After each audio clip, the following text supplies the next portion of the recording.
लोकसभा चुनाव की गर्माहट पूरे देश में छाई हुई है। सभी पार्टियों ने अपनी अपनी तरफ से चुनाव की तैयारियां शुरू कर दी है। शुक्रवार देर रात केंद्रीय गृह मंत्री अमित शाह के आवास पर महायुति नेताओं की बैठक हुई।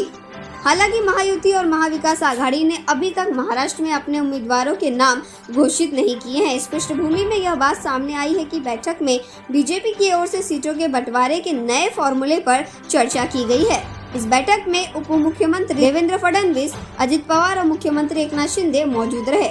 सूत्रों के मुताबिक अमित शाह ने एकनाथ शिंदे को शिवसेना में कुछ उम्मीदवारों को बदलने की सलाह दी है। गृह मंत्री अमित शाह ने शिवसेना को निर्देश दिया है कि जो जीतेगा उसे ही टिकट दिया जाएगा। सूत्रों ने जानकारी दी है कि शिवसेना के कुछ उम्मीदवारों को बदलने की सलाह दी गई है। बताया जाता है कि भाजपा के वरिष्ठ नेताओं को कुछ उम्मीदवारों पर संदेह है। वहीं सीट बंटवारे को लेकर अजित पवार सीट बढ़ाने पर अड़े हुए थे। एनसीपी को 3 से 4 सीटें मिलने की संभावना है। हालांकि अजित पवार कुछ और सीटें बढ़ाने पर अड़े हुए थे। हालांकि बैठक में क्या तय हुआ इसका खुलासा अभी तक नहीं हुआ है। ऐसे में शिवसेना के 10 से 12 सीटों पर चुनाव लड़ने की संभावना है। सुझाव दिया गया है कि शिवसेना को इसमें से कुछ सीटों पर अपने उम्मीदवार भी बदलने होंगे। केंद्रीय गृह मंत्री अमित शाह के आवास पर चल रहे महागठबंधन की बैठक करीब 2.5 घंटे बाद खत्म हुई।